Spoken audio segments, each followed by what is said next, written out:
There's an interesting new trend I would like to share with you, something that I call the Great Reset in job interviews, and I believe this applies particularly well to Amazon.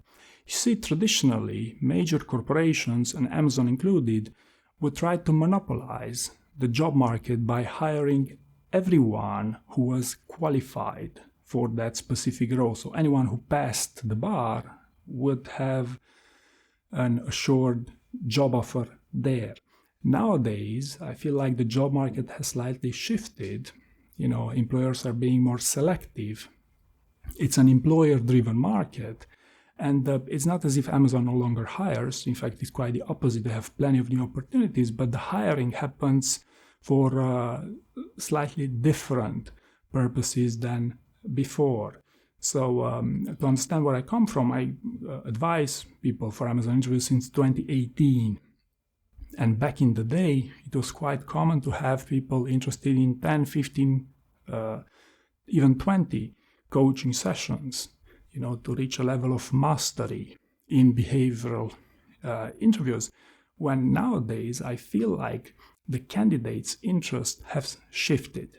Right? What do I mean by this? For example, recently had someone applying for a finance manager role with Amazon. This was on the West Coast, and traditionally speaking, these finance roles are some of the most sought-after roles with Amazon. Back in the days, there used to be a saying that if they think you didn't take their interview seriously, they could ban you from reapplying for up to 2 years, especially for these roles. However, these days, the core reason why my interaction happened with that client was because they were interested as to how Amazon interviews work. They were not particularly interested to improve their interviewing skills. They were not particularly interested to get a great job offer. They were primarily interested to get a job. And I believe this is the fundamental shift that's going on. I've seen that most candidates are no longer interested in Amazon as a career, as a place where they could build a career primarily, but rather a place where they would get a job out of necessity, right? Even a backup job for some of my clients.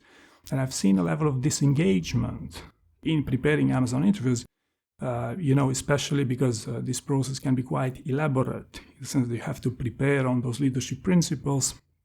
You have to prepare an entire story bank, which you would also want to role play and all these things. I've seen an increasing number of candidates trying to shortcut this process, by using cheap techniques such as the AI, stealing answers from someone else. Basically, you'd be easy prey in an Amazon interview using these things. But still, candidates use them because they feel like, hey, you know what? I'm not desperately looking for a career with Amazon. I'm just looking for a job, a backup opportunity.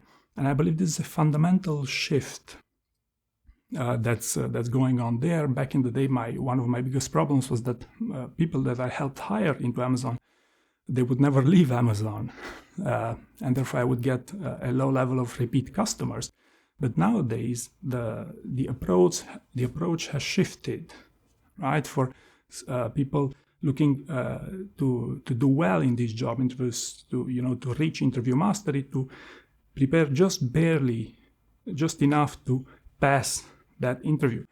My advice to you would be that even in today's market, even if you prepare to barely pass it, the problem with this approach is that your job offer will follow your performance. So my overall advice would be the best investment you could make in your interview prep would be if you are able to line up multiple interviews with multiple companies, because that's when you justify that thing. So long story short, what I'm suggesting is you still take these interviews seriously, and it still pays off to interview well, because for the simple fact that you'll be able to negotiate a great job offer on the condition that you have multiple opportunities. I hope you found this useful, and thank you very much for watching.